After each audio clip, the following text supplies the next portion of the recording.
ابتدا رب جلیل کے بابرکت نام سے جو دلوں کے بھید خوب جانتا ہے۔ سامعین ناظرین کو محمد عامر حضور کا سلام قبول ہو۔ حضرت سری سختی رحمت اللہ تعالی علیہ اللہ پاک کے انتہائی پیارے اور برگزیدہ ولی کامل گزرے، کسی تعارف کے محتاج نہیں ہیں۔ ان کا ایک واقعہ آپ کی خدمت میں پیش کر رہا ہوں، بہت ہی زبردست واقعہ ہے۔ حضرت سری سختی کی بازار میں ایک دکان تھی جس میں آپ غالباً کپڑے کا کاروبار کرتے تھے۔ بہرحال ایک دکان تھی آپ کی بازار میں۔ تو ایک دن آپ بیٹھے ہوئے تھے تو کسی نے آپ کو بتایا کہ بازار میں آگ لگ گئی ہے، تو لوگوں کی دکانیں دھڑا دھڑ جلنا شروع ہو گئی ہیں۔ حضرت سری سختی نے جب یہ بات سنی تو آپ اپنے گھر سے باہر نکلے کہ جا کے دیکھوں کہ وہ جو بازار میں آگ لگی ہے وہ پھیلتے پھیلتے اس نے کئی دکانوں کو اپنی لپیٹ میں لے لیا ہے، تو میں دیکھوں کہ میری دکان بھی اس آگ میں جل گئی ہے یا محفوظ رہی ہے، بچ گئی ہے۔ آپ معلومات لینے کے لیے گھر سے باہر نکلے۔ راستے میں آتے ہوئے کسی شخص سے پوچھا کہ بتاؤ وہ جو بازار میں آگ لگی تھی جس سے دکانیں دھڑا دھڑ جل رہی تھی، میری دکان کا کوئی پتہ ہے؟ میری دکان کا کیا بنا؟ تو اس آدمی نے کہا بھئی آپ کی دکان بالکل ٹھیک ہے، آپ کی دکان تک آگ پہنچنے سے پہلے ہی بجھ گئی، یعنی بس آخری دکان آپ کی رہ گئی تھی، باقی ساری جل گئی ہیں، آپ کی دکان جلنے سے بچ گئی ہے۔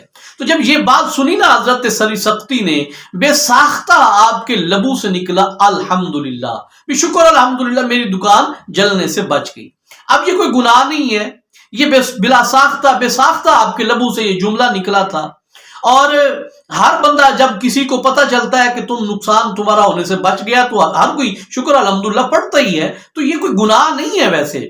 لیکن حضرت سری سختی چونکہ مقبول بارگاہ الہی تھے جب انہوں نے شکر الحمدللہ پڑھا تو پھر انہیں احساس ہوا بھئی میں یہ کیا کر رہا ہوں، پوری بازار کی ساری دکانیں جل گئیں۔ پتہ نہیں اس میں کتنے غریب بھی تھے، کتنے ایسے لوگ تھے کہ جن کا سارا گزر بسر اسی دکان کی آمدن سے ہوتا تھا، لوگوں کا اتنا نقصان ہوا اور میں فقط اپنی ایک دکان کے بچ جانے کی وجہ سے شکر الحمدللہ پڑھ رہا ہوں۔ اس چیز کو حضرت سری سختی نے اپنے حواس پہ اتنا طاری کیا کہ پھر 1 2 3 سال نہیں، پورے 30 سال گزار دیے توبہ استغفار کرتے ہوئے کہ اس دن میں نے لوگوں کے نقصان ہو جانے پہ شکر الحمدللہ کیوں پڑھا تھا۔ اسی ایک گناہ کی معافی مانگنے کے لیے آپ نے 30 سال لگاتار اللہ پاک کی بارگاہ میں گڑ گڑا کے توبہ استغفار کر کے اس گناہ کی معافی طلب کرتے رہے۔ پیارے دوستو، یہ واقعہ آپ حضرات کی خدمت میں عرض کرنے کا مقصد فقط یہ تھا کہ ہم روزانہ 5 نمازیں ہضم کر جاتے ہیں، ہم جھوٹ بھی بولتے ہیں، چغل خوری بھی کرتے ہیں، غیبت بھی کرتے ہیں، لوگوں کی عزتیں بھی اچھالتے ہیں، لوگوں کی عزتیں خراب بھی کرتے ہیں، ماں باپ کی نافرمانی بھی کرتے ہیں، شراب، زنا، چوری، جناب لڑائی جھگڑا، گالیاں، یہ سارے من جملہ گناہ ہم سارے روزانہ کرتے ہیں۔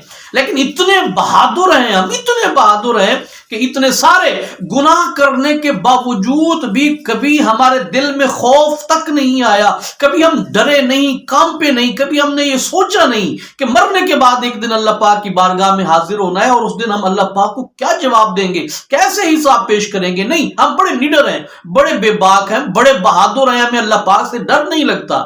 لیکن دوسری طرف ہمارے پلے نیکیاں بھی نہیں ہیں۔ لیکن دیکھیے ان بزرگان دین کو، گناہ بھی نہیں کرتے، نیکیاں بھی رج کے کرتے ہیں، لیکن اللہ پاک سے ڈرتے بھی کس طرح ہیں کہ ایک ایسا گناہ کہ جو گناہ نہیں ہے، بس اپنے ذہن میں جو اس بات کو بٹھا لیا تو پھر اس ایک گناہ کو بخشوانے کے لیے 30 سال تک بارگاہ خداوندی میں یعنی رو کے بارگاہ خداوندی میں اس گناہ کی معافی طلب کرتے رہے۔ کاش ایسا خوف اور ڈر اللہ رب العالمین کی ذات کا اگر ہمارے دل میں بھی پیدا ہو جائے تو اس کا فائدہ یہ ہوگا کہ آہستہ آہستہ کر کے ہم گناہوں سے نکل کے نیکی کی راہ کے مسافر بن جائیں گے۔ امید کرتا ہوں آج کا واقعہ پسند آیا ہوگا۔ اپنا ڈھیر سارا خیال رکھیے گا اور اپنی رائے سے بھی آگاہ کیجیے گا۔ بہت جلد دوبارہ ملیں گے، تب تک کے لیے اجازت دیجیے۔ السلام علیکم ورحمۃ اللہ وبرکاتہ۔